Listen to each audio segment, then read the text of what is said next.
પાકિસ્તાન ઉપર જે cyclonic circulation બની રહ્યું હતું એ સાયક્લોનિક સર્ક્યુલેશન અત્યારે મજબૂત થઈ અને ગુજરાત ઉપર આવી ચૂક્યું છે। આજથી લઈને 3 દિવસ સુધી રાજ્યના અનેક વિસ્તારોની અંદર ભારે માવઠું થાય તેવી શક્યતાઓ છે। કચ્છના જે ગાંધીધામ, ભુજ, ભચાઉ અને રાપર તાલુકાની અંદર આની તીવ્રતા વધારે જોવા મળશે। એવી જ રીતે સૌરાષ્ટ્રમાં પણ હવે પછીના જે 3 દિવસ છે તેમાં અતિ તીવ્રતા સાથે વરસાદ પડે તેવી શક્યતાઓ છે। આ જે યુએસી છે, અપર એર સાયક્લોનિક છે, અત્યારે ગુજરાતના મિડ લેવલ ઉપર આવી ચૂક્યું છે અને ગુજરાત ઉપરથી જ પસાર થઈ રહ્યું છે।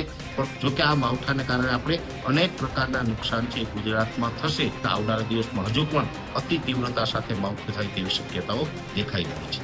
રાજ્યના અનેક વિસ્તારોની અંદર અત્યારે માવઠાનો માહોલ જોવા મળી રહ્યો છે, જેમાં ઘણા સમયથી આપણું એક અનુમાન હતું કે 3 મે 2025 થી લઈ અને 10 મે 2025 વચ્ચે રાજ્યના અનેક વિસ્તારોમાં ગાજવીજ અને પવન સાથે માવઠું થશે। એ મુજબ અત્યારે માવઠાનો માહોલ ચાલી રહ્યો છે, જેમાં ખાસ કરીને પાકિસ્તાન ઉપર જે સાયક્લોનિક સર્ક્યુલેશન બની રહ્યું હતું એ સાયક્લોનિક સર્ક્યુલેશન અત્યારે મજબૂત થઈ અને ગુજરાત ઉપર આવી ચૂક્યું છે। અત્યારે ગુજરાતના મિડ લેવલ ઉપર એટલે કે 700 HPA લેવલે બહોળું સર્ક્યુલેશન સર્જાય ચૂક્યું છે અને જેને કારણે જોવા જઈએ તો છેલ્લા 3 દિવસની અંદર રાજ્યના અનેક વિસ્તારોની અંદર માવઠાના વરસાદો પડ્યા છે, અમુક જગ્યાએ કરા પણ પડ્યા છે અને હવે આજે તારીખ 6 મે 2025 છે। આજથી લઈને 3 દિવસ સુધી રાજ્યના અનેક વિસ્તારોની અંદર ભારે માવઠું થાય તેવી શક્યતાઓ છે, જેમાં 6, 7 અને 8 મે આ 3 દિવસ સુધી રાજ્યના અનેક વિસ્તારોની અંદર 2 થી લઈ અને 4 ઇંચ સુધીના વરસાદો પડશે। અમુક વિસ્તાર એવા પણ હશે કે ત્યાં અતિ થંડરસ્ટોર્મ એક્ટિવિટી થાય, જ્યાં અતિ ગાજવીજનું પ્રમાણ જોવા મળે ત્યાં 4 ઇંચ કરતા પણ વરસાદ વધારે પડી શકે છે।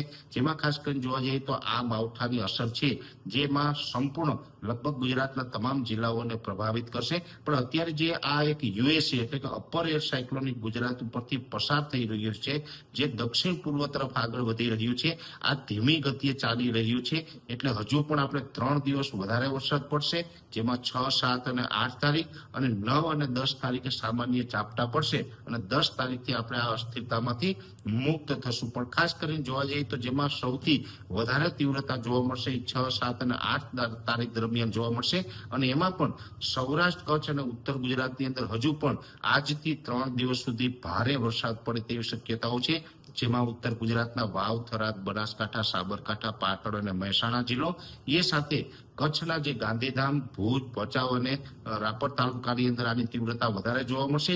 એવી જ રીતે સૌરાષ્ટ્રમાં પણ હવે પછીના જે 3 દિવસ છે તેમાં અતિ તીવ્રતા સાથે વરસાદ પડે તેવી શક્યતાઓ છે અને સૌરાષ્ટ્રના વધુ જિલ્લાને આ પ્રભાવિત કરવાનું છે, જેમાં સુરેન્દ્રનગર, મોરબી, બોટાદ, રાજકોટ, જુનાગઢ, ગીર સોમનાથ, પોરબંદર, દેવભૂમિ, દ્વારકા અને જામનગર જેવા વિસ્તારોની અંદર આની તીવ્રતા વધારે જોવા મળશે, તેમાં વધારે વરસાદ જોવા મળશે।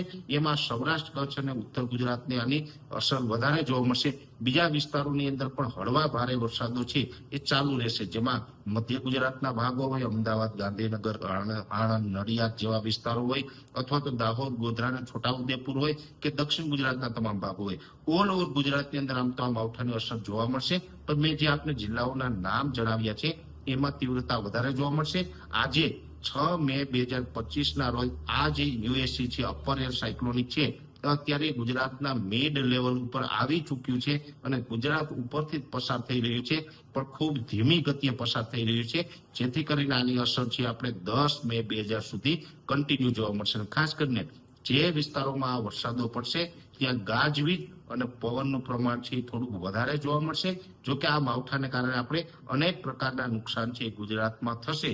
આજ દિવસ સુધી એટલે કે છેલ્લા 3 દિવસની અંદર પણ ખેડૂતોને અનેક પ્રકારનું નુકસાન થયું છે અને હજુ પણ વરસાદની તીવ્રતા વધવાની છે, એટલે હજી નુકસાનીમાં પણ વધારો થાય તેવી શક્યતાઓ છે। એટલે ખાસ કરીને આ માવઠાના વરસાદો છે એ હજુ પણ આપણે કન્ટિન્યુ રહેશે। જો કે આ માવઠાને કારણે મિડ લેવલે જે અસ્થિરતા છે એને કારણે ચોક્કસથી તાપમાનમાં એક ઘટાડો થયો છે। આમ જોવા જઈએ તો અત્યારે ગુજરાતના તમામ જિલ્લાનું તાપમાન છે 40 ડિગ્રી કરતા નીચે આવી ગયું છે, એટલે એક પ્રકારે તાપમાનમાંથી રાહત મળી છે, પણ માવઠું છે ક્યાંય ને ક્યાંય ગુજરાતને અત્યારે નુકસાન કરી રહ્યું છે અને આવનારા દિવસમાં હજુ પણ અતિ તીવ્રતા સાથે માવઠું થાય તેવી શક્યતાઓ દેખાઈ રહી છે।